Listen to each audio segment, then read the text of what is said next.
जय श्री कृष्णा। मेरे प्यारे दोस्तों, आज मैं आपको सुनाने जा रही हूँ सावन मास में आने वाली नाग पंचमी की कहानी। दोस्तों, सावन मास में कृष्ण पक्ष की पंचमी को नाग पंचमी के रूप में मनाया जाता है। नाग पंचमी के दिन नागों की पूजा करके नागों को कच्चा दूध पिलाया जाता है। नाग पंचमी के दिन नागों की पूजा करने से नागों के काटने का भय नहीं रहता है। यदि आप नाग पंचमी की कथा को सुनते हैं तो आपके जीवन में कभी भी नागों के काटने का भय नहीं रहेगा और साथ ही आपकी उन्नति दिन दुगनी रात चौगुनी होती जाएगी।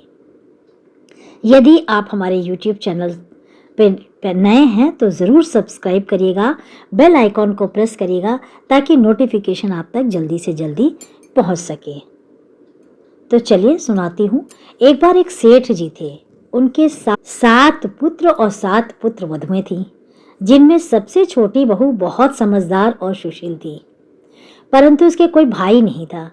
एक दिन बड़ी बहू ने घर लीपने को पीली मिट्टी लाने के लिए सभी बहुओं को साथ चलने के लिए कहा और कहा कि सभी थालियां और खुरपी लेकर मिट्टी खोदने के लिए चलें।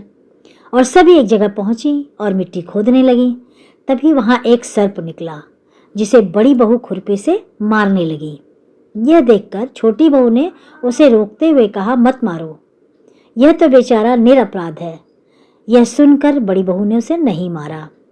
तब सर्प एक और जा बैठा और तब छोटी बहू ने उससे कहा कि अभी लौट कर आती हूँ, तुम यहाँ से जाना मत। तो यह कहकर उस सबके साथ मिट्टी लेकर घर चली गई। वहाँ जाकर घर के काम काजों में बिल्कुल भूल गई। वह तो सर्प से वादा करके आई है कि उसके लिए दूध लेकर आती है। अब उसे अगले दिन बात याद आई तो सर्प के लिए दूध ले जाना था।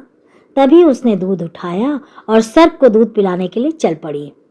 उसने देखा कि सर्प तो वहीं बैठा है। उसने कहा, सर्प भैया, मैं आपके लिए दूध लेकर आई हूँ।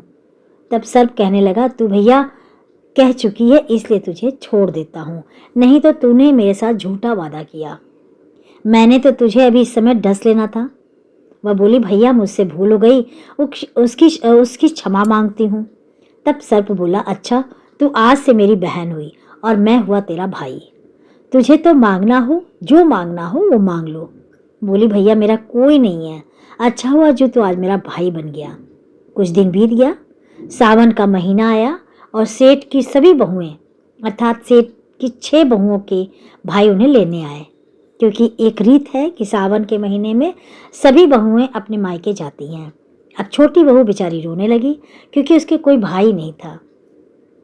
तभी जो सर्प था ना, मनुष्य का रूप धारण करके उसके वहां आया और सेठ जी को बोला कि मैं अपनी बहन को लेने आया हूँ।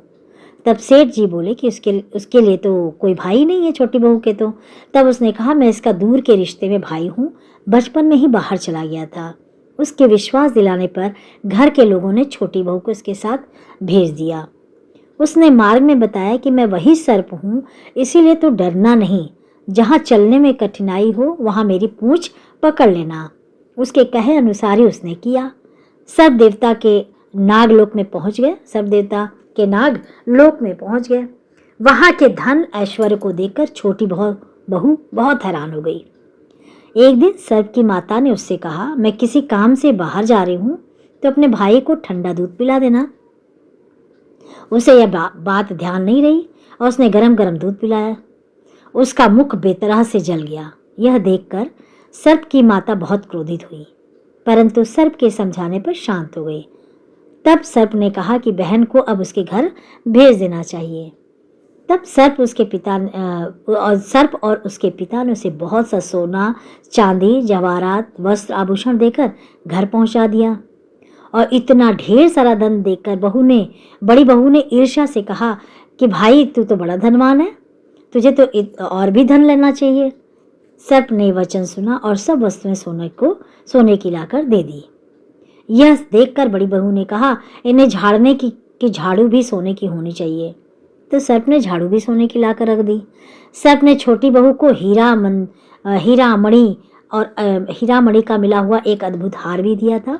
उसकी प्रशंसा उस देश की रानी ने भी सुनी। वह राजा से बोली कि सेठ की छोटी बहू का हार यहाँ मुझे लाकर दे दो। राजा ने मंत्री को हुक्म दिया कि उससे वह हार लेकर शीघ्र उपस्थित हो।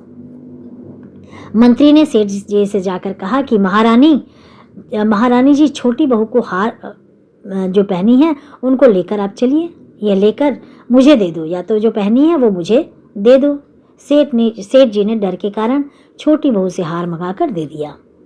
छोटी बहू को यह बात बहुत बुरी लगी। उसने अपने सर्प भाई को याद किया और आने पर प्रार्थना की, भैया, रानी ने हार छीन लिया, तुम ऐसा करो कि जब वो हार उसके गले में रहे तब के लिए सर्प बन जाओ, और जब उसे मुझे लौटा दे तब हीरा मनियों का हो जाओ। सर्प ने ठीक वैसा ही किया। जैसा ही रानी ने हार पहना वह सर्प बन गया, और यह देखकर रानी चीख पड़ी और रोने लगी। यह देखकर राजा ने सेठ के पास खबर भेजी कि छोटी बहू को मेरे पास लेकर आओ। सेठ जी डर के, राजा न जाने क्या करेगा उसके साथ, वे स्वयं छोटी बहू को साथ लेकर वहां पहुंचे। राजा ने छोटी बहू से पूछा, तूने क्या जादू किया है, मैं तुझे दंड दूंगा। छोटी बहू बोली, राजन, दृष्टा क्षमा चाहिए, यह हार ही ऐसा है कि मेरे गले में हीरे और मनियों का रहता है और दूसरे के गले में सर्प बन जाता है। यह सुनकर राजा ने सर्प बना हार उसे देकर कहा, अभी पहन कर दिखाओ। छोटी बहू ने जैसे ही उसे पहना वैसे वह हीरे और मनियों का हो गया। यह देखकर राजा को उसकी बात का विश्वास हो गया और उसने प्रसन्न होकर उसे बहुत सारी मुद्राएं भी पुरस्कार में दी। छोटी बहू उन सब वस्तुओं को लेकर, हार को लेकर अपने घर लौट आई।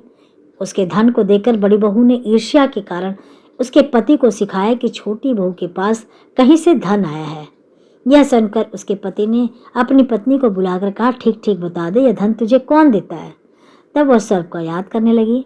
उसी समय सर्प ने प्रकट होकर कहा कि यदि मेरी धर्म बहन के आचरण पर संदेह प्रकट किया तो मैं तुझे खा जाऊंगा। यह सुनकर छोटी बहू का पति बहुत प्रसन्न हुआ और उसने सर्प देवता का बड़ा सत्कार किया। उसी दिन से नाग पंचमी का त्योहार मनाया जाने लगा। स्त्रियां सर्प को भाई मानकर उनकी पूजा करने लगी। बोलो नाग देवता की जय। राधे राधे। जय श्री कृष्ण। अगर आपको मेरी वीडियो पसंद आई हो तो लाइक सब्सक्राइब करना ना भूलें। मस्त रहें, स्वस्थ रहें, व्यस्त रहें। इसी के साथ दिन शुभ मंगलमय हो। धन्यवाद।